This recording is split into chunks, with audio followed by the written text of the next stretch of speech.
की हमारी इस लाइव क्लास में आप सभी का हार्दिक स्वागत है। तो चलिए क्लास की शुरुआत करते हैं आज के अपने सुविचार के साथ में। दोस्तों आज का हमारा सुविचार है कि जिंदगी कुछ साल के लिए लीज पर मिली है, इसलिए प्लीज़ रजिस्ट्री के चक्कर में ना पड़ें, मस्त रहें, स्वस्थ रहें और पढ़ते रहें। Think about it. इस सुविचार पर अपना विचार एक बार जरूर करिए। तो चलिए फ्रेंड्स, क्लास को स्टार्ट करने से पहले हम जानते हैं कि जो हमारी लास्ट क्लास कंडक्ट हुई थी, आई थिंक 1 अक्टूबर को हमारी क्लास कंडक्ट हुई थी। कल आपका संडे था, कल आपका ऑफ था। तो 1 अक्टूबर जो हमारी क्लास कंडक्ट हुई थी, उसका जो रिवीजन करने वाले स्टूडेंट हैं उनके नाम आपके स्क्रीन पर ये रहे। ठीक है, आकृति, कोंकण, निखिल, प्रियांशु पांडे और प्रिंस ने करा है रिवीजन। उसके बाद दोस्तों एक स्टूडेंट और है, दिव्या कुमारी, जिनका नाम इसमें मेंशन नहीं है। उन्होंने अभी कुछ घंटे पहले ही रिवीजन किया था, जो स्लाइड्स में नाम नहीं आ पाया। ठीक है, सो चलिए स्टार्ट करें क्लास को। तैयार है बेटा आप लोग? देखिए ज़्यादा वेट नहीं करेंगे, ठीक है, बच्चों के आने का। तो एक काम करें, ओके, ये कौन सा स्टूडेंट था? सूरज तिवारी प्रेजेंट है तो यस लिखिए, अगर नहीं है तो मत लिखिएगा। आप लिख ही नहीं पाएंगे, लिखोगे क्या? सो स्टार्ट करें, यस और नो कुछ तो बोलो बच्चे आप लोग। चलो भाई, रिप्लाई तो आएगा। मैं दूसरे फ़ोन पे कमेंट पढ़ रहा हूँ आपके, यहाँ मैंने कमेंट को डिसेबल कर रखा है आपके। ठीक है, क्वेश्चन नंबर 1 आपकी स्क्रीन पर अब ये रहा। क्वेश्चन नंबर 1 कि क्या पूछा गया है, किसी तारे का रंग निम्नलिखित में से किस गुण के द्वारा निर्धारित होता है? आकृति, शिवम, प्रार्थना, प्रियांशु। चलिए आप लाइव आ चुके हैं, अच्छी बात है। बताओ बेटा इसका राइट आंसर क्या होगा क्वेश्चन नंबर 1 का? कोई बच्चा ऐसा है जो आंसर भेज सकता है इसका? बहुत बच्चे हैं ऐसे, मुझे पता है, जो आंसर भेज सकते हैं। क्वेश्चन नंबर 1 है आपकी स्क्रीन पर और इसका राइट आंसर क्या हो जाएगा? Right answer is a. ठीक है, टेम्परेचर डिसाइड करता है तारे का रंग, कितनी ब्राइटनेस कम है, कितनी ज़्यादा ब्राइटनेस वाले क्या होते हैं, आपके स्टार होते हैं आसमान में। बहुत इजी क्वेश्चन था वैसे तो ये। पहले क्वेश्चंस में आप पूछ चुके क्लीन बोल्ड, कोई दिक्कत नहीं, मेरा काम बताना है, मैं बताऊंगा, और आपका काम मुझे लगता है सच में भूलना है। तो प्लीज़ ऐसी गलती मत करिए, इसलिए कहता हूँ कि इन सबको प्लीज़ आप लोग पेन डाउन करते चलिएगा। चलिए, अगर आपसे बात करें ग्रह के बारे में तो बेसिक क्वेश्चन पूछूं, आप मुझे भेजिएगा कि आकार के अनुसार घटते क्रम में, ठीक है, घटते हुए क्रम में आपको ग्रहों का क्रम लगाना है। नहीं समझे बात को? शुद्ध हिंदी में दोबारा बोल रहा हूँ एक बार, कि जो मतलब डायमीटर के अकॉर्डिंग बोले, या फिर हम बोल सकते हैं आकार के अनुसार, साइज के अकॉर्डिंग घटते क्रम में ग्रहों का क्रम क्या है, वो सभी नाम मुझे लिख के भेजिए। बताओ बच्चे इसका आंसर क्या होगा? जल्दी बताइए इसका राइट आंसर।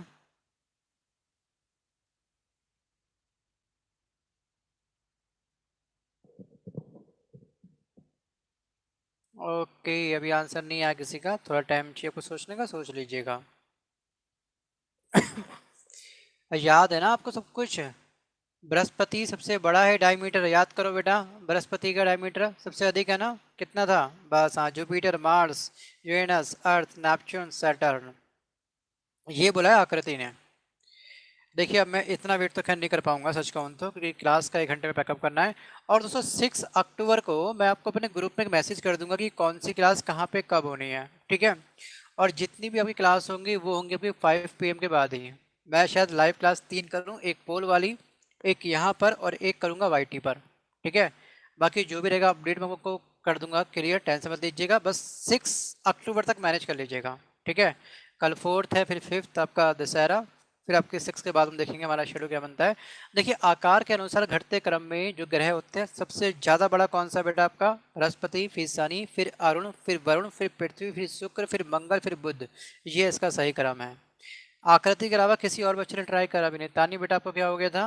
रोहित यादव, तुम्हारा आंसर नहीं है अब तक। चलो कोई बात नहीं, तक्के के अलावा मेरा कोई बात नहीं। और ये मेरा कोई बात नहीं कहना आपके लिए हानिकारक हो सकता है, अगर आप सच में कंपटीशन की तैयारी कर रहे हैं। एक तो था कि एमी फॉर्म भर लिया, समाज को दिखाने के लिए क्या कर रहा है, कुछ तो बोलना पड़ेगा ना। ठीक है, सोसाइटी में अपने कुछ बच्चे ऐसे होते हैं, लेकिन कुछ बच्चे तरीके से अगर पढ़ने वाले हैं तो ये बेसिक क्वेश्चन को पता होना चाहिए था। देखिए अगर हम बात करेंगे बुध के बारे में, बुध का अगर हम बात करेंगे सबसे बड़ा साइज, तो इसका डायमीटर कितना है? क्या मैं डिस्कस नहीं करा आपको? बताइए पिछली क्लास में।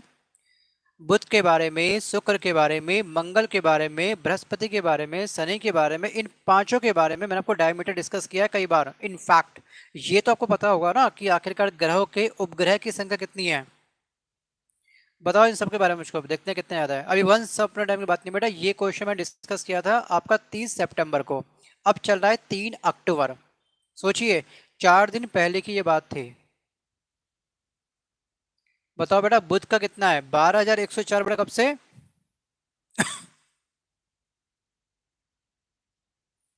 शिवम भट्ट क्लास में आ चुके हैं, वेरी गुड बच्चे, बहुत बढ़िया बहुत बढ़िया। मैंने पूछा डायमीटर जितने आपको याद है बेटा, शिवम भट्ट जो भी आपको डायमीटर याद है वो लिख के भेज दो, बहुत है। अब बताओ। सैटर्न का याद होगा आपको, जुपिटर याद होगा आपको, है ना? बता दो। शिवम भट्ट दो बता दो, बहुत है मान लिए। शुक्र का 12,000, अच्छी है, ओके। देखिए ध्यान रखिएगा। हाँ शुक्र 12,104 किलोमीटर, बहुत बढ़िया। मार्स का 6,796 किलोमीटर, बिल्कुल सही जवाब बेटा। और जो बुध होता है आपका, ठीक है, इसका कितना होता है बेटा? इसका होता है आपका 4,878 किलोमीटर डायमीटर, और शुक्र का होता है 12,104 किलोमीटर। ठीक है, और आगे सैटर्न, ठीक है, शनि, इसको हम बोलते हैं 1,20,536 किलोमीटर। जुपिटर, ठीक है, जुपिटर का जो डायमीटर है वो कितना बेटा? 1,42,984 किलोमीटर। मतलब कि मैं यहाँ पे फिंगर से लिख रहा हूँ डिस्प्ले पर, मुझे टाइम नहीं लग रहा, लेकिन आपके आंसर घंटों में आ रहे हैं। क्या चाह रहे हो बेटा? Question number 2। समझाने की जो सीमा थी हम वो क्रॉस कर चुके हैं, अब समझाना बंद करते हैं, फोकस करते हैं क्लास में केवल, ठीक है। रिवीजन तो अब कर रहे हो, लेकिन अब पिछला भूल रहे हो उसके बाद भी। पहले बताओ, रिवीजन बहुत कम बच्चे कर रहे हैं, भूलोगे तो बाद में। क्वेश्चन भूल तो तुम जाओगे हैंड टू हैंड, पता है मुझको। क्लास खत्म होती है आधे घंटे बाद बन जाओगे गजनी, सब भूल जाओगे। फिर दोबारा बन जाओगे फ्रेशर। फिर कल क्लास होगी, कल फिर पूछूंगा, फिर तुम खाली। ये सिलसिला चलते रहेगा चलते रहेगा, जब तक आपकी आंखों में बंधी हुई पट्टी नहीं हटेगी बेटा। तो अगर पट्टी अगर आंखों में बंधी है एल्फी के साथ, तो हटाने में तो कष्ट होगा, ठीक है, मत हटाना, ठीक है। और जिसको सच में जॉब की आवश्यकता है तो प्लीज़ अपने आंखों से पट्टी हटाइए और तरीके से पढ़िए। आर्य सिंह बेटा स्वागत है। आर्य बेटा क्वेश्चन नंबर 2 का आंसर भेजो, क्या होगा इसका सही जवाब? और यहाँ होते हैं बच्चे क्लीन बोल्ड, केवल प्रार्थना का आंसर राइट है पूरी क्लास में। क्वेश्चन नंबर 2 का right answer is B. Let's move on question number 3। निम्नलिखित में से किस योजना का संबंध वित्त मंत्रालय से नहीं है? ध्यान रखना, नहीं है पूछा गया है यहाँ पर।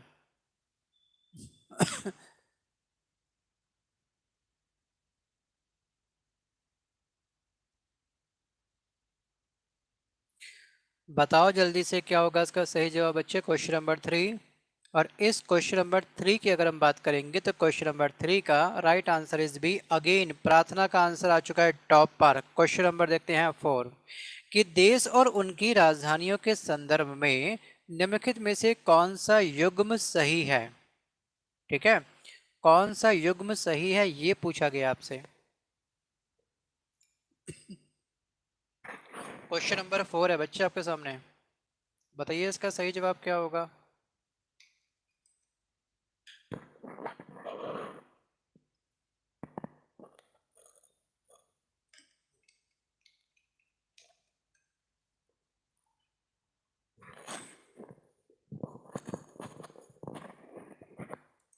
देखिए क्वेश्चन नंबर 4 की अगर हम बात करेंगे तो क्वेश्चन नंबर 4 का राइट आंसर इज क्या? बी, ठीक है। और यहाँ पे बी किसने लिख के भेजा मुझको? सबसे पहले कहा था प्रार्थना ने, उसके बाद हमको सेंड किया है निखिल ने, तानी, रोहित, गौरव, प्रियांशु और आर्या सिंह। बहुत बढ़िया आंसर मोनालिका बेटा, आपका भी आंसर राइट है। चलिए एक काम करें, देश और राजधानी चैप्टर का रिवीजन कर लें। तैयार हैं आप लोग? बिल्कुल तैयार होंगे। चलिए देश राजधानी के बारे में आपको अच्छे से मालूम होगा। हम विदेश यात्रा बाद में करते हैं, पहले अपने देश की यात्रा कर लेते हैं, है ना। तो आपको मैंने कई बार डिस्कस किया उत्तराखंड के बारे में। दोस्तों उत्तराखंड की दो राजधानी है, एक तो ग्रीष्म और एक शीतकालीन। दोनों राजधानी के बारे में आप मुझे सेंड करिए, क्या होगा सही जवाब? बताओ बेटा, उत्तराखंड की दो राजधानी है, कौन कौन सी है? और यहाँ के सीएम का नाम, मतलब मुख्यमंत्री का नाम, और यहाँ के गवर्नर कौन है, राज्यपाल का नाम बताइए मुझको। उत्तराखंड की दो राजधानी, एक तो यही क्या देहरादून, और सेकंड कौन सी है बेटा? देहरादून के अलावा बताओ मुझको, ये तो पता है आपको, लास्ट टाइम आपने बस इसका आंसर दिया था, सेकंड राजधानी आपको नहीं मालूम था। सेकंड राजधानी कौन सी है बेटा उत्तराखंड की, वो बताओ, असली क्वेश्चन वो था मेरा तो। रोहित का आंसर आ चुका है टॉप पर, गैर सिंह, ठीक है। वैसे गैर सैण है ये, मैं लिखना चाहूंगा यहाँ पर, गैर सैण, ठीक है। ये है इसकी राजधानी। यहाँ के सीएम का नाम पुष्कर सिंह धामी, लेकिन यहाँ के जो राज्यपाल है वो नाम क्या है बताओ? राज्यपाल का नाम क्या है उत्तराखंड के? असली क्वेश्चन ये अगर एग्जाम में पूछ लिया गया, क्या करोगे आप लोग? विदेश यात्रा करने निकले थे, या तो अपने देश के बारे में जानकारी है ही नहीं हमको, लेफ्टिनेंट जनरल गुरमीत सिंह। ठीक है, राइट आंसर आ चुका है निखिल का। निखिल के लिए थम्स अप कर दो। उससे पहले रोहित का भी आंसर राइट था गुरमीत सिंह के नाम से। चलो बढ़िया। अगर हम बात करें सर पंजाब के बारे में, बताओ बेटा पंजाब की राजधानी, यहाँ के सीएम और यहाँ के राज्यपाल का नाम डिस्कस करो मुझको, फटाफट भेजो तीनों चीजें, कैपिटल, सीएम एंड क्या, गवर्नर। पंजाब बहुत फेमस है। Right answer Chandigarh. बेटा एक सिंगल कमेंट में तीनों चीज लिख के भेज दो, जरा अच्छा रहेगा। एक सिंगल कमेंट में मुझको तीनों चीजें लिख के भेज दो आप। देखिए पंजाब के राजधानी चंडीगढ़, भगवंत मान यहाँ के सीएम है और श्री बनवारी लाल पुरोहित क्या है यहाँ के। हाँ हाँ, बिल्कुल सही जवाब। बढ़ते हैं अगले क्वेश्चन पे दोस्तों। ध्यान रखिएगा कि जो पूर्वोत्तर राज्य है ना, वहां से आपके एग्जाम में क्वेश्चन बहुत पूछता है। पूर्वोत्तर राज्यों में मैंने कई बार डिस्कस कर दिया इस टॉपिक का, मैंने किया क्या है उसका बखान नहीं करूंगा।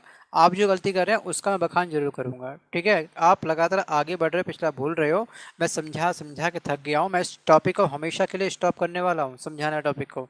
आऊँगा, ABCD खेलूंगा, एडिशनल इन्फॉर्मेशन दूंगा। जिसे रिविजन करना हो वो खुद ही करिएगा। नोट्स बनाने हो बना लीजिएगा, नहीं बनाने पे जय माता दी। ठीक है, जैसा चल रहा है गाड़ी आपकी चलती रहेगी। भले ही सिलेक्शन में 5-6 साल लग जाए, रिस्क ले रहे हो, ले लो अपने साथ। देखिए अगर हम बात करेंगे अरुणाचल प्रदेश के बारे में, बताओ बेटा इसकी राजधानी क्या है और यहाँ के सीएम का नाम क्या है। फिर आपका है त्रिपुरा। जल्दी से कमेंट करिए मुझको, अरुणाचल प्रदेश और त्रिपुरा, जल्दी बताइए इसकी राजधानी और मुख्यमंत्री का नाम क्या है। देखिए अरुणाचल जो प्रदेश है ना, इसकी राजधानी होती है आपकी क्या, ईटानगर, और यहाँ के मुख्यमंत्री कौन है, पेमा खांडू। और जो त्रिपुरा है इसकी राजधानी क्या है बेटा, त्रिपुरा की राजधानी आपकी होती है, आंसर किसका आ रहा है अब तक, ओए होए क्या बात है, अगरतला। वेरी गुड, सबका आंसर राइट है। ठीक है, और यहाँ के मुख्यमंत्री कौन है, श्री विप्लव कुमार देव। ठीक है, विप्लव कुमार देव, ध्यान रखिएगा। अगर हम बात करेंगे नागालैंड की राजधानी क्या, चलिए आप एक काम करो, आपको टफ पड़ रहा है शायद सीएम वगैरह। ठीक है, चलो कुछ आपको थोड़ा सा मैं डिस्काउंट दे देता हूँ। ठीक है, आपकी टाइपिंग में आप मुझे केवल राजधानी लिख के भेज दो, बाकी मैं डिस्कस कर दूंगा आपको। नागालैंड की बेटा राजधानी क्या है, नागालैंड की राजधानी क्या है, शॉर्ट फॉर्म लिखिए स्टार्टिंग के अल्फाबेट। कोई टाइम नहीं है इतना बेटा, जल्दी करिए फटाफट से भाई, ना आपके पास टाइम है इतना, हमसे ज़्यादा बिजी तो आप लोग होंगे, मुझे पता है। तभी तो आपको रिवीजन का टाइम नहीं मिल रहा, तभी तो आपको रिवीजन का टाइम नहीं मिल रहा। देखिए क्या पूछा बेटा मैंने आपसे पूछा था नागालैंड की राजधानी कोहिमा होती है। मणिपुर, मिजोरम, लिख के भेजो। मणिपुर की राजधानी लिख के भेजो मुझको जल्दी से। और आप मुझे लिख के भेजोगे मिजोरम की राजधानी क्या है, बताओ। अमन बेटा इतनी जल्दी क्यों आ गए बेटा, निशा आराम से आते, अलार्म सेट कर लो 8:45 का अपने फ़ोन पे। ठीक है, लेट आया करो, जब पता है कि टाइम फिक्स है क्लास का यहाँ पर तो आया करो टाइम पे भाई। अब कितनी बार समझाना पड़ेगा आपको भाई। देखिए मणिपुर की राजधानी होती है इम्फाल, और मिजोरम की राजधानी क्या होती है, मिजोरम की राजधानी आपकी है आइजॉल। क्या है, आइजॉल। ठीक है, अगर हम बात करेंगे असम की राजधानी क्या है बेटा, जल्दी बताओ मुझको, असम की राजधानी क्या है। ठीक है, मेघालय की राजधानी क्या है। ठीक है, और सिक्किम की राजधानी क्या है, जल्दी बताइए। और आप मुझे भेजिएगा हिमाचल प्रदेश की राजधानी क्या है, HP, बताओ। देखिए असम की जो राजधानी है वो दिसपुर है, वेरी गुड। मेघालय की राजधानी क्या होती है बेटा, जल्दी लिखो, मेघालय, सिक्किम और हिमाचल प्रदेश। देखिए मेघालय की राजधानी आपकी शिलोंग होती है, सिक्किम की गंगटोक होती है, हिमाचल प्रदेश की शिमला होती है। Let's move on question number 5, पढ़िए इस क्वेश्चन को, बहुत हो गया बेटा। क्वेश्चन नंबर 5 आपके सामने ये रहा कि खिलाड़ियों और उनसे संबंधित खेलों के संदर्भ में निम्नलिखित में से कौन सा युग्म सम्मिलित नहीं है, A, B, C या फिर D। सबमिट करिए राइट आंसर। क्वेश्चन नंबर 5 बेटा आपके स्क्रीन पर है, सबमिट कर दीजिए, इसका सही जवाब क्या होगा, क्वेश्चन नंबर 5। वेरी गुड, देखिए टॉपर हैं इस क्वेश्चन के हमारे निखिल, और उसके बाद प्रार्थना का भी आंसर राइट था। क्वेश्चन नंबर 5 का right answer is D। Question number देखते हैं 6 कि भारत के महान्यायवादी अटॉर्नी जनरल के रूप में नियुक्त होने के लिए आवश्यक योग्यता कितनी होती है।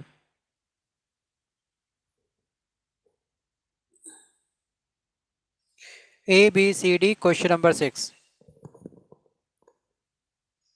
देखिए यहाँ पर सिंपल, अगर हम बात करेंगे भारत के महान्यायवादी का संबंध, राज्य की परिषद के अध्यक्ष से कुछ नहीं होगा, विधानसभा से संबंध का बिल्कुल नहीं होगा। अब रहा सर्वोच्च न्यायालय के न्यायाधीश या फिर उच्च न्यायालय के न्यायाधीश, अब इसमें से कोई एक होगा, सी या फिर डी में से। और इस क्वेश्चन नंबर 6 का राइट आंसर होगा ऑप्शन सी। और टॉपर कौन है बेटा इसमें? प्रियांशु, प्रिंस, प्रार्थना, निखिल, तानी, अमन, आर्या। आप सबका आंसर बिल्कुल राइट। क्वेश्चन नंबर देखते हैं 7। उज्जैन किस नदी के पूर्व की ओर मालवा के पठार पर स्थित है? शिप्रा, स्वर्णरेखा, इंद्रावती या फिर तिस्ता। ये किस नदी के किनारे स्थित है? ये आपसे पूछा गया उज्जैन के बारे में। बताओ बेटा राइट आंसर क्या है इसका 7 का। अब यहाँ से मैं दोबारा कुछ क्वेश्चन पूछूंगा, ध्यान रखिएगा। और हाँ, एक चीज़ और कि कल तो 4 तारीख है, कल आपकी एक क्लास यहीं पर होगी 8 PM पर, ठीक है। और 6 तारीख को मैं अर्ली मॉर्निंग ही आपको सिंपल 6 तारीख को सुबह 11 बजे अपडेट कर दूंगा फाइनली। अभी क्लास चलने दो, ऐसी एक क्लास होगी फिलहाल आपके यहाँ पर, ठीक है। क्वेश्चन नंबर 7 का राइट आंसर इज ए। और 6 तारीख के बाद मैं आपकी 3 क्लास करूंगा। एक तो क्लास करूंगा पोल वाली, ठीक है ना, अब वो कब से स्टार्ट होगी मुझे नहीं पता, ठीक है, ध्यान रखिएगा। नहीं बेटा, कल परसों हॉलीडे नहीं है, कल भी क्लास होगी। हाँ, हो सकता है कि मैं आपका दशहरे वाले टाइम पे छुट्टी करूँ एक बार, ठीक है। क्योंकि मैं आपके ऊपर ही काम कर रहा हूँ, टेंशन मत लीजिएगा, आपके कंटेंट के ऊपर ही। आपकी भले ही छुट्टी लगी, हमारी छुट्टी बिल्कुल नहीं होगी उस टाइम पे भी। तो मैं 6 तारीख के बाद पर डे की 3 क्लास करूँ 8 PM पे यहाँ, ठीक है। 6 to 7 PM एक क्लास लूँगा, ठीक है। 7 to 8 PM एक क्लास लूँगा, और 8 PM to 9 PM क्लास लूँगा, बैक टू बैक लगातार। 5 के बाद होगी 3 क्लास आपकी। अभी 4 को एक क्लास आपकी कल होगी, 5 तारीख को आपकी शायद एक क्लास, अभी एक भी क्लास नहीं होगी, ठीक है। जो भी होगा अपडेट आपको लगातार टेलीग्राम पे मिलते रहेगा डेली। दिन में 2 बजे एक बार मैसेज पढ़ लिया करो, ठीक है। देखिए, हमारी फ्री क्लास केवल शाम को होती है 5 PM के बाद, सबको पता होगा, उससे पहले कहीं कोई क्लास होती नहीं है, वेट करना ही मत। देखिए, ये बात करते हैं रिवर के बारे में, ठीक है। देखिए, मैंने आपको डिस्कस किया है गंगा के बारे में। गंगा की लंबाई कितने किलोमीटर है? मैंने आपको डिस्कस किया है राम गंगा के बारे में। बताओ बेटा इसकी लंबाई कितनी है? मैंने आपको डिस्कस किया है यमुना के बारे में। जल्दी से बताइए इसका सही जवाब क्या होगा। समझ रहे बेटा, गंगा यमुना राम गंगा। अब बताओ, है ना इजी क्वेश्चंस। बेटा गंगा की कहानी तो को मालूम है 2525 किलोमीटर, लेकिन बाकी की कहानी बताओ, यमुना की लंबाई कितनी होती है? ये कौन सा स्टूडेंट था भाई? अच्छा, 696 राम गंगा, बिल्कुल बेटा। और 1375, देखिए जैसे आकृति ने आंसर लिख के भेजा ना, उसको सिंपल आप वैसे लिखते हैं। मैंने पूछा गंगा यमुना राम गंगा, तो आप सिंपल लिखते हैं 2525, फिर आप लिखते हैं 1375 यमुना, फिर आप लिखते हैं राम गंगा 696, ठीक है। चलो, अच्छा, गंगा की सबसे बड़ी सहायक नदी कौन सी है? पता है आपको? जरा बताइए मुझको। गंगा की सबसे बड़ी सहायक नदी कौन सी होती है? यमुना है, बिल्कुल। अच्छा, ब्रह्मपुत्र की जो लंबाई है वो कुल कितने किलोमीटर है? टोटल बताओ मुझे, टोटल इंडिया में कितनी फ्लो है, नहीं मुझे टोटल लंबाई कितनी है ब्रह्मपुत्र की, ये बताओ जल्दी से। याद आ गया? ब्रह्मपुत्र नदी तंत्र आपने पढ़ा होगा ज्योग्राफी के अंदर, ठीक है। बांग्लादेश में उसको जमुना कहते हैं, ब्रह्मपुत्र को। याद आ गया? तिब्बत में इसको क्या बोलते हैं? सांगपो बोलते हैं। और अरुणाचल प्रदेश में क्या बोलते हैं? उसको दिहांग बोलते हैं। बहुत सारे इसके नाम है ब्रह्मपुत्र नदी के। तो ब्रह्मपुत्र की कुल लंबाई कितनी होती है? 2900 किलोमीटर। वेरी गुड बच्चे, बहुत बढ़िया बहुत बढ़िया। ये हुआ ना कॉन्फिडेंस। चलिए कुछ कॉन्फिडेंस और चेक करता हूँ आपसे। गोदावरी नदी की कुल लंबाई कितने किलोमीटर है? ठीक है। और जो महानदी है इसकी लंबाई कुल कितने किलोमीटर है? और जो कृष्णा है, KR मतलब कृष्णा, समझ जाना, और ये कावेरी, ये समझ जाना। बताइए बेटा, महानदी की कुल लंबाई कितना किलोमीटर है? तो आप क्या बोलोगे? सर टाइपिंग करने का टाइम तो दिया करो हमको, आप तुरंत बोल देते हो आंसर। ये शिकायत है बच्चों की। जो नए बच्चे आते हैं ना इस चैनल पर, मुझे कुछ मैसेज मिले हैं उन बच्चों के, सर आप बहुत स्पीड से पढ़ाते हो, हम टाइपिंग तो कर नहीं पाते, हम कहाँ क्लास में आएंगे ऐसे तो। अभी अभी हमको जुम्मा जुम्मा 4 दिन खुले हुए हैं तैयारी करते हुए। सब परेशान हैं। ज़्यादा पढ़ाओ तो दिक्कत है, कम पढ़ाओ तो दिक्कत है। सर जी रामगंगा की लंबाई 596 है सर जी। रोहित बेटा किसने बोला तुम्हें 696 किलोमीटर है? ठीक है रोहित, यार तुम्हें क्या हो गया भाई, तुम तो काफ़ी ओल्ड स्टूडेंट हो, तुमसे मुझे ऐसी उम्मीद नहीं थी। देखिए, महानदी की जो कुल लंबाई होती है वो होती है 815 किलोमीटर। ठीक है, गोदावरी बुक को बोलते हैं मतलब ब्रत गंगा, इसकी लंबाई कितनी होती है बेटा 1465 किलोमीटर होती है। कृष्णा की 1401 किलोमीटर होती है। ठीक है, कावेरी की बेटा कितनी होती है 800 किलोमीटर होती है। लेकिन आपको ध्यान रखना है कि जो महानदी का ओरिजिन होता है वो कहाँ से होता है, गोदावरी का, कृष्णा का और कावेरी का। क्या आपको याद है इसके बारे में? इन चारों में से किसी भी एक रिवर का आप मुझे ओरिजिन लिख के भेज दो। ठीक है, हमारा आज का दिन, हम सबका आज का दिन क्या हो जाएगा, सार्थक हो जाएगा, सत्य मतलब पूरा अच्छे से सिद्ध हो जाएगा, हमने वास्तव में कुछ पढ़ा है। बताओ एक बार, देखते हैं आज चार में से कोई एक।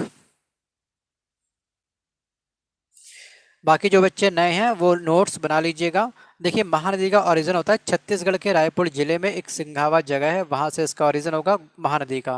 गोदावरी का सिंपल पता होगा आपको बेटा, त्रियंबक गांव की एक पहाड़ी है नासिक के अंदर, वहां से कुछ डिस्टेंस में ही है ये पहाड़ी है, वहीं से इसका ओरिजिन होता है। कृष्णा का कहाँ से होता है, महाबलेश्वर के निकट पश्चिमी घाट से ये निकलती है कृष्णा रिवर। और जो कावेरी निकलती है वो निकलती है कर्नाटक के कुर्ग जिले से। ठीक है, और इस कुर्ग जिले में एक पहाड़ी है ब्रह्मगिरी पहाड़ी, वहां से इसका ओरिजिन होता है। याद आ गया? बिल्कुल आ गया होगा। क्वेश्चन नंबर देखते हैं 8। पंजाब हिमालय किन नदियों के मध्य स्थित है? याद तो खैर क्या है, पता है मुझे असलियत कहानी आप लोगों की।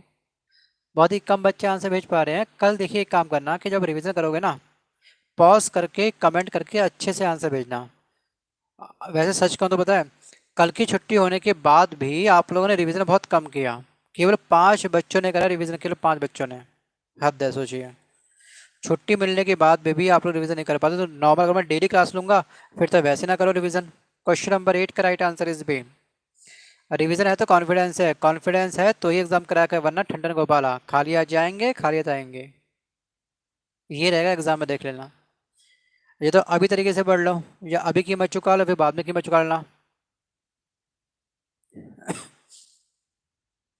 सिंपल कहते हैं ना, कुछ करने की भी कीमत चुकानी पड़ती है, कुछ ना करने की भी। फैसला आपका है कि आपको कीमत कब चुकानी है, आज या फिर बुढ़ापे में। सिलेक्शन नहीं हुआ तो रोते फिरोगे बुढ़ापे में। याद आएंगे ये सब पढ़ के, सर थे समझाते थे बहुत ज़्यादा क्लास में। हमें तो आंखों पट्टी बांध रखी थी, काली पट्टी एल्फी के साथ। तब ये वाला सेंटेंस मेरा याद कर लीजिएगा, ठीक है, एल्फी के साथ वाला। क्वेश्चन नंबर देखते हैं, क्वेश्चन नंबर 10। पढ़िए बेटा पूरा क्वेश्चन। कहीं ऐसा ना हो, एक कहावत होती है, अब पश्चात होत क्या जब चिड़िया चुग गई एज। अगर एक बार एज आपके हाथ से निकल गई ना, बस फिर पछताने के अलावा कुछ नहीं रहेगा।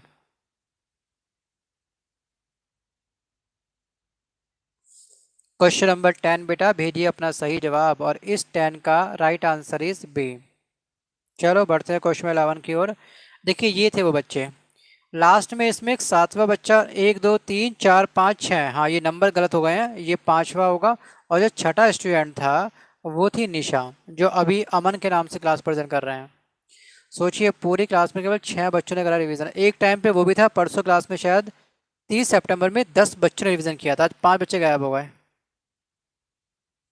बाकी देखिए, जिसको लगता है ना कि आपके कमेंट करने से हमें कुछ मॉनेटरी बेनिफिट होता है, ठीक है ना, तो ऐसे बच्चों से रिक्वेस्ट ये है कि अभी तुरंत इस चैनल को अनसब्सक्राइब कर दें। ठीक है, और वीडियो को डिसलाइक मार दीजिएगा, अपनी जो भी भड़ास है वो इस वीडियो पे निकाल दीजिएगा, और हमेशा के लिए हमको अलविदा टाटा बाय बाय बोल दीजिए। जिसकी सोच बहुत छोटी होती है तो मैं उसको एक्सप्लेन नहीं करना चाहता। ठीक है, वो अपने अकॉर्डिंग पढ़िए। बहुत सारे लाखों चैनल हैं जो आपकी मनसा को पूरा कर सकते हैं, आएंगे ABCD खेलेंगे, तुम्हें ना समझाएंगे ना कुछ करेंगे, अपना क्लास लेके कल्टी हो जाएंगे। यही फॉर्मेट है आज के टाइम पे फ्री में पढ़ाने का। 11 का राइट आंसर इज से, ठीक है, पंजाब।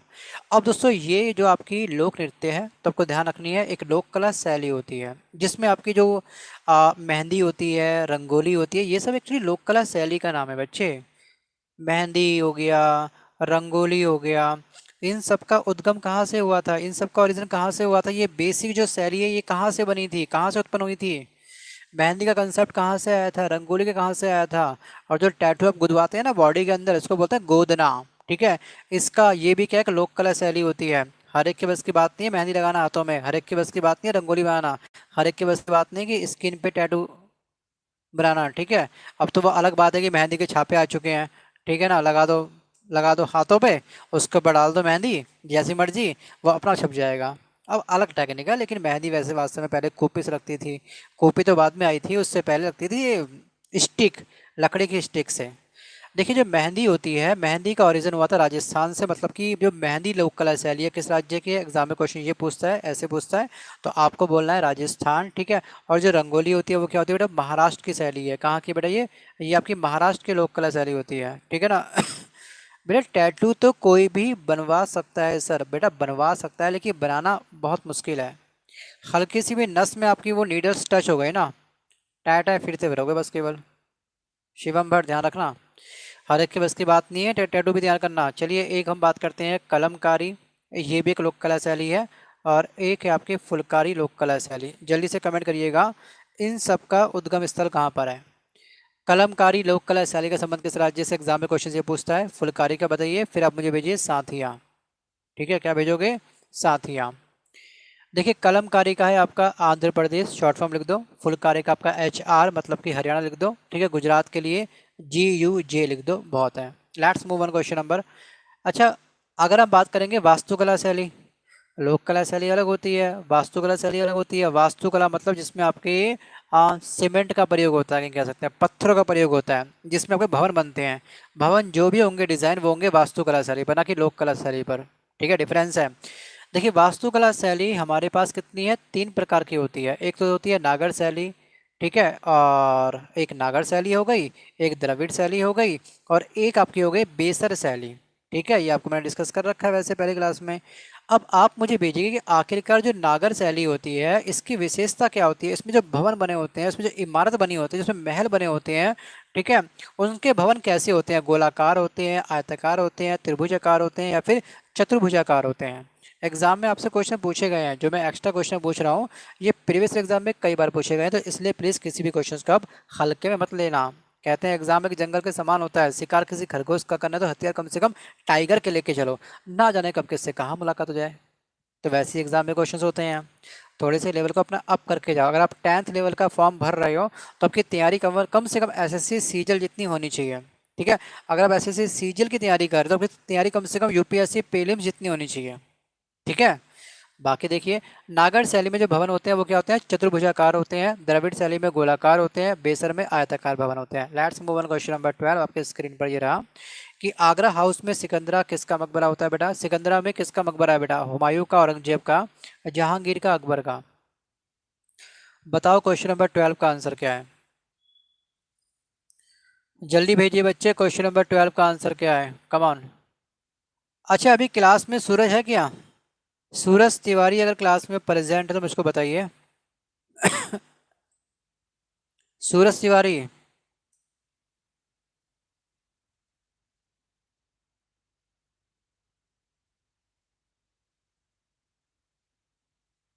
अच्छा सूरज तिवारी क्लास में नहीं है। सूरज की पंचायत बहुत चलती है, लेकिन क्लास कब इसने पूछा, लेकिन क्लास में आया नहीं ना बच्चा ये। चलो भाई, ये वैसे ही ब्लॉक थे, नहीं है ना, ठीक है, मैं ब्लॉक ही कर रहा हूँ। वैसे कमेंट में, ग्रुप के मैसेज में सब जगह इनका रिप्लाई आता है, लेकिन क्लास में कभी नहीं आते ये। मैं तो इनको ब्लॉक ही कर रखा है, इनके मैसेज फिर भी आ रहे हैं।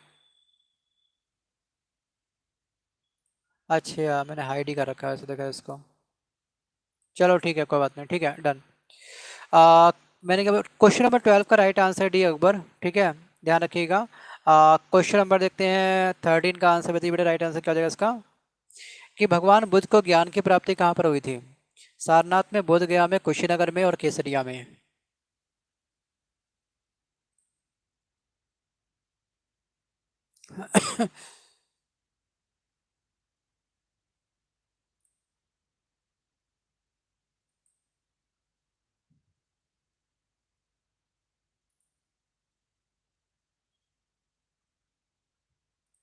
बताओ बेटा राइट आंसर क्या है, कम ऑन। देखिए क्वेश्चन नंबर 13 का आंसर आ चुका है बी, बहुत ही लड्डू क्वेश्चन था वैसे ये, बोध गया। क्वेश्चन नंबर 14 कि ब्रह्मगुप्त ने, ठीक है, कुट्टक और कुट्टाग्रिता शब्द का प्रयोग किसके लिए किया है, अंकगणित के लिए, ज्यामिति के लिए, बीजगणित के लिए, या फिर त्रिकोणमिति के लिए। क्वेश्चन नंबर 14 का सबमिट करिए बच्चे, इसका राइट आंसर क्या होगा।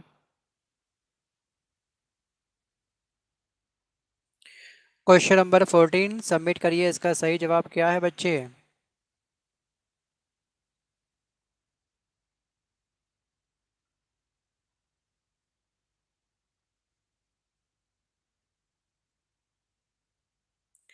इस क्वेश्चन नंबर 14 का, ठीक है, राइट आंसर इज सी।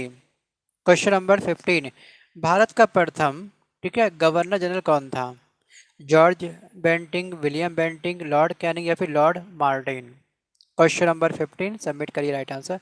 ध्यान से पढ़ना, लास्ट टाइम इस क्वेश्चंस में काफ़ी कन्फ्यूजन बनी थी आप लोगों को। उम्मीद करता हूँ कि आज आपके अंदर कोई कन्फ्यूजन ना हो। क्वेश्चन नंबर 15 और इस 15 का right answer is B. Question number 16, समुद्री जल सतह का औसत तापमान लगभग कितना होता है? 15 डिग्री सेंटीग्रेड या फिर सेल्सियस, हम कुछ भी कह सकते हैं, दोनों का अर्थ एक ही होता है वैसे तो, बस एक यूनिट नहीं है और एक ओल्ड है, ठीक है। 20 डिग्री सेंटीग्रेड, 17 डिग्री सेंटीग्रेड या फिर 18 डिग्री सेंटीग्रेड? बताओ बेटा इसका राइट आंसर क्या है। क्वेश्चन नंबर 16 आपके सामने है, बताओ बेटा जल्दी से।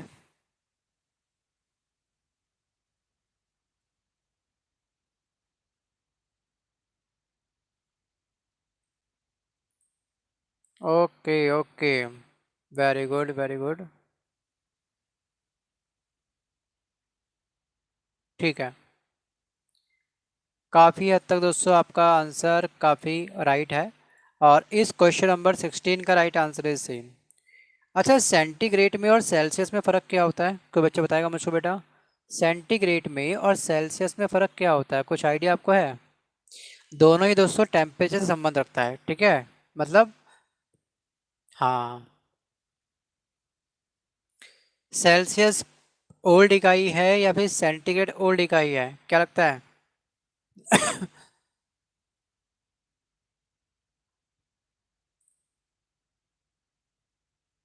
अच्छा, very good very good very good.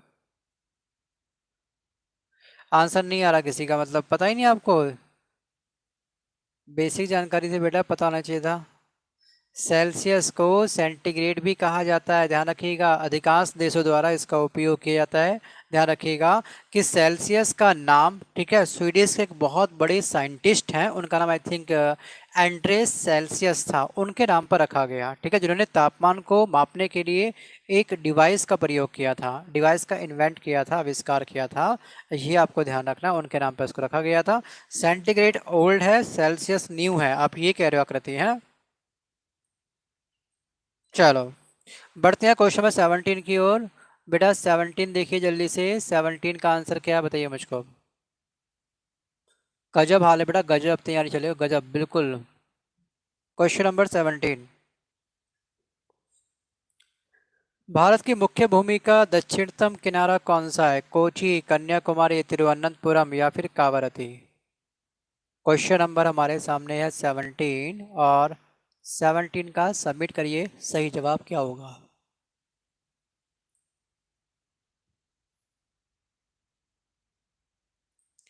और इस क्वेश्चन नंबर 17 का right answer is B, Kanyakumari.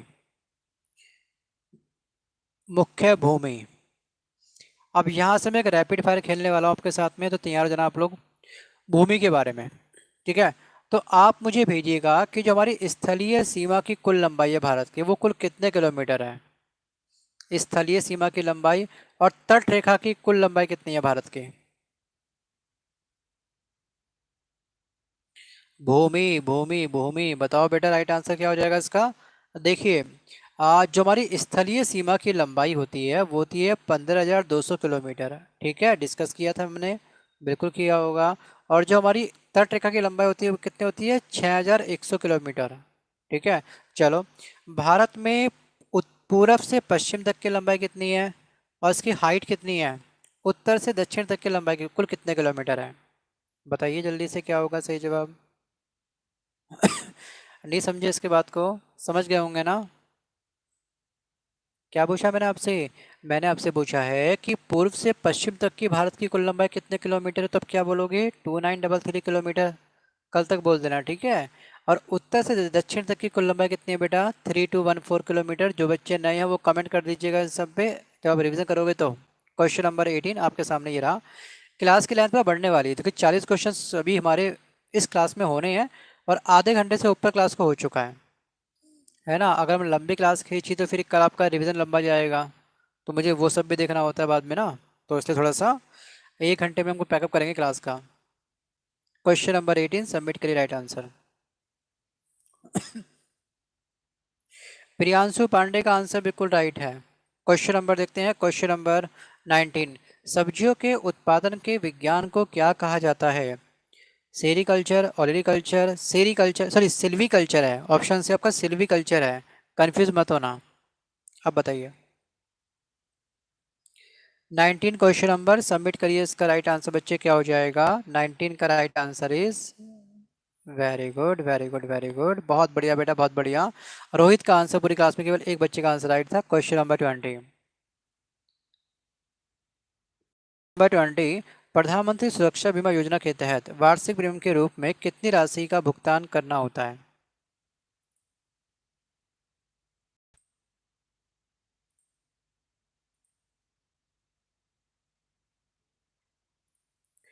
Question number 20 और इस 20 का राइट आंसर इज बी।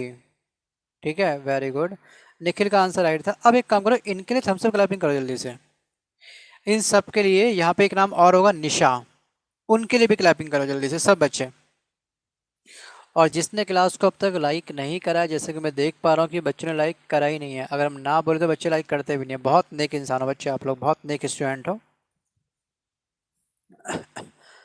देखिए, जिसने लाइक नहीं करना है वो डिसलाइक मार दीजिए क्लास को, ठीक है? या तो लाइव क्लास सस्पेंड कर दो, ज़्यादा अच्छा रहेगा, ना रहेगा बांस ना होगी हमारे यहाँ पे क्लास, है ना?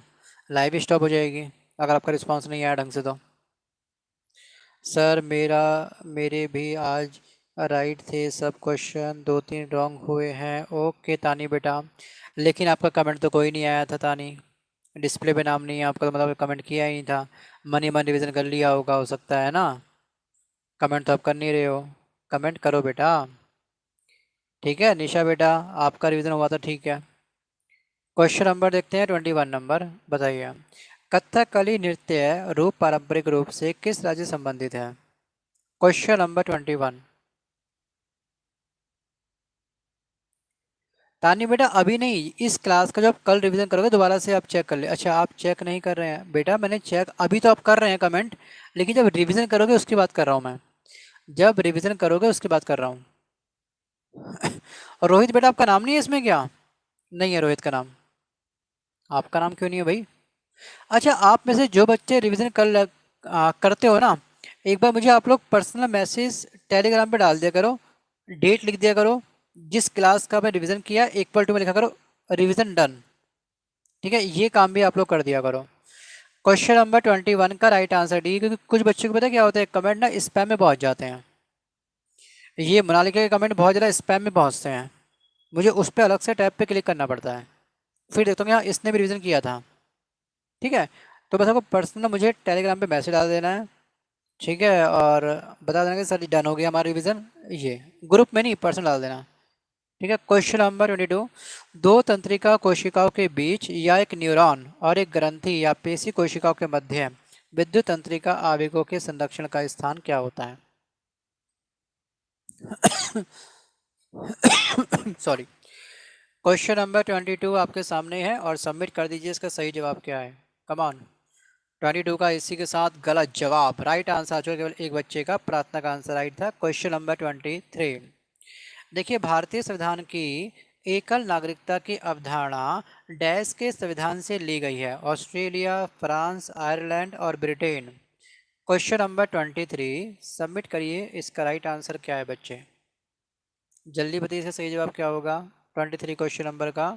और यहाँ पर आकृति ने टॉप कर दिया इस क्वेश्चन से भाई, राइट आंसर डी, केवल आकृति का। उसके बाद शिवम भट्ट का भी आंसर राइट। क्वेश्चन नंबर 24 कि अंग्रेजी में लिखने वाले वह पहले लेखक कौन थे जिन्हें साहित्य अकादमी पुरस्कार प्रदान किया गया था?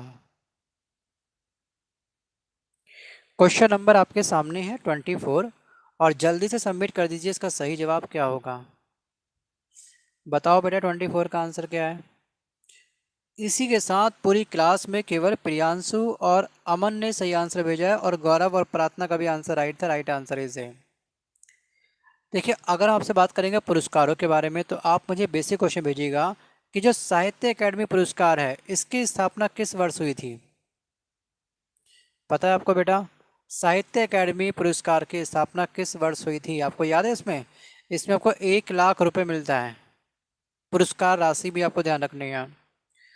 जल्दी से भेजिए, साहित्य अकादमी पुरस्कार की स्थापना कब हुई थी? तो आप क्या बोलोगे बच्चे? 1955 में। सरस्वती सम्मान की स्थापना कब हुई थी? विद्या की देवी कौन होती है, पता है ना आपको? विद्या की देवी हमारे सरस्वती भगवान जी हैं। तो सरस्वती सम्मान की स्थापना कब हुई थी? तो आप क्या बोलोगे बच्चे? राइट आंसर इज क्या? 1991 बोल दोगे? बोल दो, अब तो बोल दो कम से कम, अब तो लिख दिया मैंने सामने। चलो अगर हम बात करेंगे आपसे, वाचस्पति पुरस्कार, संस्कृत जो साहित्य होते हैं उनको मिलता है पुरस्कार ये। वाचस्पति पुरस्कार, इसकी स्थापना कब हुई थी? Right answer is 1992। ठीक है। तानसेन सम्मान की स्थापना कब हुई थी? जल्दी बताओ बेटा, तानसेन सम्मान की स्थापना कब हुई थी? राइट आंसर इज क्या? 1980। ठीक है, 1980। अगर हम बात करेंगे इकबाल सम्मान की स्थापना कब हुई थी? बताओ बेटा, इकबाल सम्मान की स्थापना कब हुई थी? राइट आंसर इज क्या? 1990। Very good. Question number 25। 1526 में भारत में प्रथम मुगल सम्राट निम्नलिखित में से कौन बना था?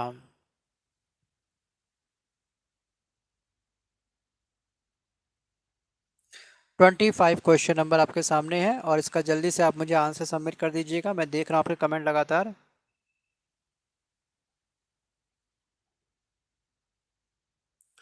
25 question number, right answer is D. ठीक है, और पूरी क्लास में केवल प्रियांशु और गौरव का आंसर राइट था, पता है आपको? चलो एक रैपिड फायर खेल लेते हैं, वंश और संस्थापक, है ना? तो आप मुझे भेजिए सिंपल सा कि बहमनी वंश का संस्थापक कौन था?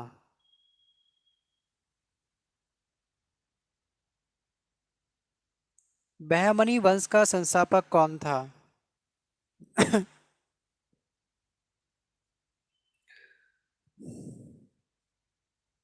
बिल्कुल बेटा, निखिल का आंसर आ चुका है टॉप पर, हसन गंगू। ठीक है, वेरी गुड वेरी गुड। चलो अगर आपसे बात करेंगे कि चोल वंश का संस्थापक कौन था? चोल वंश का संस्थापक कौन था?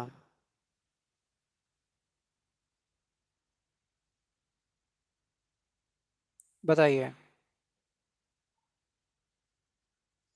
जल्दी भेजो बच्चे आंसर, देखिए इतना टाइम नहीं है बिल्कुल भी, जल्दी क्लास पैकअप करनी है आप लोगों के लिए, है ना? राइट आंसर इज क्या? विजयालय। और यहाँ पर फिलहाल प्रार्थना का आंसर आ चुका है राइट। चलो अगर आपसे बात करेंगे सातवाहन वंश का संस्थापक कौन था? जल्दी लिखिए मुझको आप लोग। मौर्य वंश का कौन था? फटाफट लिखिए शॉर्ट फॉर्म, स्टार्टिंग का अल्फाबेट लिख दो, बहुत है। ठीक है, और क्या रह गया आपका? गुप्त वंश का संस्थापक कौन था? ये लिख दो, बहुत है हमारे लिए। देखिए सातवाहन वंश का संस्थापक था आपका सिमुख, मौर्य वंश का चंद्रगुप्त मौर्य, और गुप्त वंश का था श्रीगुप्त। ठीक है, परमार वंश का था आपका उपेंद्र। कल लिख दीजिएगा इसका आंसर मुझे, ठीक है ना? पॉज करके वीडियो कल जब करोगे ना रिवीजन उस टाइम पे लिख देना, क्योंकि अभी तो एक्चुअली क्लास अब लेंथ थी, मुझे लग रहा कि क्लास की लेंथ बढ़ेगी पक्का। देखिए हर्यक वंश का था बिंबिसार, नंद वंश का महापद्मानंद। ठीक है, और जो उत्तरी भारत की तरफ हमारे 5 वंशों ने शासन किया था उन सबका सही क्रम लिख दो, शासक का नाम लिख दो और वंशों का संस्थापक लिख दो। नहीं समझे? समझ गए ना? उत्तर भारत में 5 वंशों ने शासन किया था, सबसे पहले कौन आए थे? गुलाम वंश। उसके बाद उसके बाद उसके बाद उसके बाद इन सबके संस्थापक भी लिखना। कल भी आप मुझे कमेंट करेंगे, बार बार मैं इसको रिपीट नहीं करूंगा, रिवीजन करो बेटा। मैं थक चुका हूँ और मैं पक भी चुका हूँ, समझा समझा के आप लोगों को, और आप भी चिकने खड़े हो, देख रहा हूँ मैं बेटा। बहुत कम बच्चे रिवीजन कर रहे हैं इस चीज़ का। हाँ मैं ये कह सकता हूँ कि इस क्लास में जो प्रेजेंट है उसमें 80% बच्चे रिवीजन कर रहे हैं, 20% जो नहीं कर रहे हैं, ये डांट उनके लिए है जो नहीं कर रहे हैं, और जो कर रहे हैं वो लगातार करते रहेंगे। देखिए सबसे पहले गुलाम वंश आए थे, और इसका संस्थापक कौन था? कुतुबुद्दीन ऐबक। सेकंड में आए खिलजी वंश, और संस्थापक कौन थे? जलालुद्दीन खिलजी। थर्ड में आपके आए तुगलक वंश, संस्थापक कौन थे? गयासुद्दीन तुगलक। और फोर्थ में आपके आए थे सैयद वंश, खिरीस खां के संस्थापक थे। और उसके बाद लोधी वंश आए, संस्थापक कौन थे? Bahlol Lodhi. Let's move on question number 26। निम्नलिखित में से कौन भारत के शीर्ष सैन्य पुरस्कार परमवीर चक्र का प्रथम प्राप्त करता था?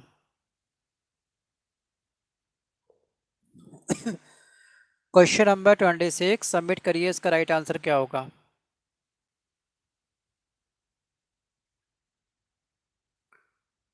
Right answer is B. ठीक है, सबसे पहले प्रियांशु का आंसर राइट था, आकृति का आंसर बिल्कुल राइट। Question number 27। भारत की पूर्वी सीमा पर म्यांमार से लगी पर्वत श्रृंखला कौन सी है? 27 क्वेश्चन नंबर सबमिट करिए राइट आंसर।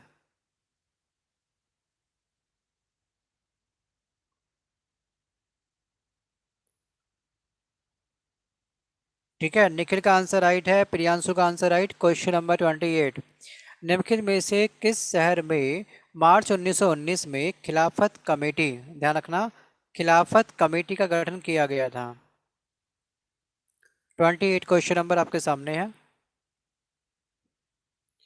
अच्छा, आज ना किसी बच्चे ने शायद वो चोरी चोरा वाला कुछ इंसिडेंस जो हुआ था उसका कुछ इमेज सेंड किया था, है ना?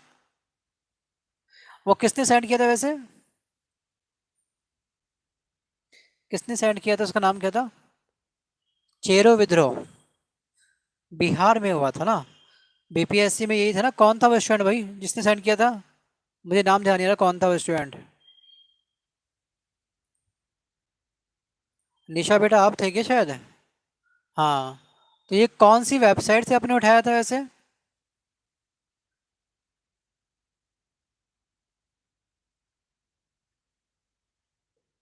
1832 सही है सर जी उसका।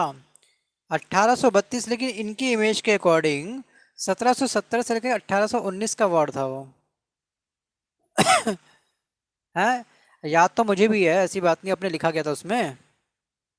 चलो बाद में डिस्कस करेंगे इसको हम लोग। क्वेश्चन नंबर 28 का right answer is a. Question number देखते हैं 29।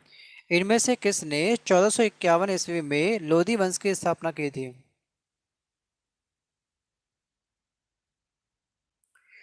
ये क्वेश्चन रॉन्ग है एक्चुअली, जो एग्जाम में पूछा है बीपीएससी में, ये रॉन्ग क्वेश्चन है। और अगर आप गूगल में सर्च करोगे तो क्वेश्चन तो मिल ही जाएगा। वहाँ तो पूरे पृथ्वी के जितने ज्ञानी पुरुष हैं उसमें गूगल के अंदर मिल जाते हैं, आप किसी पे भी क्लिक कर जाते हो और देख लेते हो। देखिए वो तो ऑप्शन आपके एग्जाम के ऑप्शन में था ही नहीं। जो क्वेश्चन ईमेल में दे रखा है ईयर उसने, वो तो ऑप्शन था ही नहीं क्वेश्चन पेपर में आपके ऑप्शन में। तो फिर 29 का राइट आंसर इज ए, इसलिए ज़्यादा। क्वेश्चन नंबर देखते हैं। क्वेश्चन नंबर 30 आपके सामने ये रहा कि डॉक्टर बी आर अम्बेडकर के द्वारा, ठीक है, डिप्रेस्ड क्लासेस एसोसिएशन की स्थापना किस वर्ष की गई थी? 1919, 1930?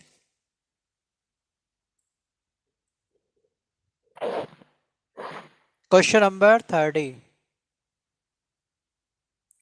और इस क्वेश्चन नंबर 30 का राइट आंसर इज बी। अब तक आंसर आपके आ जाने चाहिए थे जो नहीं आ पा रहे थे। क्वेश्चन नंबर देखते हैं 31। पानीपत का सेकंड युद्ध अकबर और हेमू के बीच में किस वर्ष हुआ था? क्वेश्चन नंबर 31 है बच्चे आपके सामने, सबमिट कर दो, इसका राइट आंसर क्या है? 31 क्वेश्चन नंबर बताइए। Right answer is D. ठीक है, सबसे पहले आकृति का आंसर राइट है, प्रियांशु का आंसर राइट है, निखिल का आंसर राइट। क्वेश्चन नंबर 32 आपके सामने बच्चे, 32 क्वेश्चन नंबर ये रहा, सबमिट करिए राइट आंसर। किन्हीं में से कौन सा देश संयुक्त राष्ट्र सुरक्षा परिषद का स्थायी सदस्य नहीं है? चीन, यूके, फ्रांस और जापान। सबमिट करिए, क्वेश्चन नंबर 32 का आंसर क्या होगा?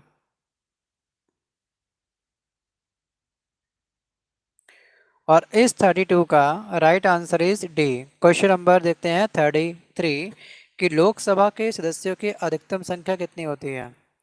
अधिकतम संख्या पूछिए। अब आ रहे हैं आपके ढेर कमेंट एक साथ, अब तक पॉज हो गया था। अब तक कमेंट आपके पॉज से एक साथ धर बहुत सारे कमेंट आए। क्वेश्चन नंबर 33 सबमिट करो बेटा, इसका राइट आंसर क्या हो जाएगा? अब लग रहा है क्लास टाइम पे खत्म हो सकती है आपके यहाँ। राइट आंसर, कल सब बच्चे रिवीजन जरूर करना। जो संख्या 5 है ना, 5 से जो बच्चे प्रेजेंट है अभी क्लास में 10 कम से कम, वो सभी बच्चे रिवीजन जरूर करें। Question number 34। निम्न में से कौन कंप्यूटर में सैक मेमोरी या सेकेंडरी मेमोरी का हिस्सा नहीं है? नहीं है पूछा गया है। मैं सोचा मैं पर डे की 3 क्लास कर दूं लाइव क्लास, आप तो रिवीजन कर ही नहीं पाओगे फिर तो। लग तो मुझे ऐसे ही रहा है। एक का रिवीजन आपसे जब नहीं हो पा रहा है तो तीन का खाक करोगे? तो एक ही क्लास कर लें लाइव, कहो तो हमेशा के लिए। फोर वाली क्लास तो क्या राम भरोसे वैसे भी चल रही है आपकी, कभी हो रही कभी नहीं हो पा रही वो तो मेन तो आपका यहीं चलेगी क्लास, ध्यान रखना। इस पे आने की प्रैक्टिस करो मैक्सिमम। Question number 35। भारत के पहले परमाणु ऊर्जा स्टेशन की स्थापना किस वर्ष हुई थी? परमाणु स्टेशन याद है? Question number 35। Right answer is क्या? राइट आंसर इज बी, है ना। चलिए, ये आखिरकार जो स्थापना हुई थी इसका नाम क्या था? भाई जो परमाणु विद्युत ग्रह है, जो हमारा परमाणु ऊर्जा स्टेशन था 1969 में जो स्थापित हुआ था, इसका नाम क्या था? याद आया कुछ? याद करो। 1969, 1972, 1983, याद करो बेटा। 1991, 93, कुछ तो याद होगा। देखिए ध्यान रखिएगा, अगर आपको मैंने ये वर्ष बोल दिया तो आपको तुरंत क्लिक होना चाहिए क्या? आपको क्लिक होना चाहिए सिंपल सिंपल। तारापुर परमाणु विद्युत ग्रह अमेरिका के सहयोग से स्थापित हुआ था। कहाँ पर? महाराष्ट्र के अंदर। कब हुआ था? 1969 में हुआ था। ठीक है चलो, अगर आपसे बात करेंगे कि जो रावत भाटा है वो किस देश के सहयोग से स्थापित हुआ था? रावत भाटा जो ऊर्जा स्टेशन है, परमाणु ऊर्जा संयंत्र जो है रावत भाटा, ये किस देश के सहयोग से स्थापित हुआ था? रावत भाटा राजस्थान में है, ध्यान रखना। 1972 में इसकी स्थापना हुई थी, ये भी ध्यान रखना। मैंने सिंपल से पूछा क्या? कनाडा। चलो ठीक है। चलिए आप एक काम करो, कमेंट मत करना, आप कल कर देना कमेंट, अभी केवल सुन लो, ठीक है। देखिए जो कलपक्कम परमाणु विद्युत ग्रह है इसकी स्थापना 1983 में हुई थी। अभी आपके आंसर आ नहीं पा रहे, मतलब को याद ही नहीं है। तमिलनाडु में, ठीक है। नरोरा परमाणु विद्युत ग्रह की स्थापना 1991 में हुई थी। ये कहाँ है बच्चे? ये आपका यूपी के बुलंदशहर में स्थित है, ठीक है। काकरापार कहाँ पे बेटा? सूरत में है। और इसकी स्थापना हुई थी 1993 में। कैगा परमाणु विद्युत ग्रह की स्थापना बेटा कब हुई थी? कैगा की स्थापना हुई थी वर्ष 2000 में, ठीक है, 2000 में। और कर्नाटक में ये स्थित है कैगा। Question number 36। निम्न में से कौन अदिश राशि है? संवेग, बल, द्रव्यमान या फिर वेग?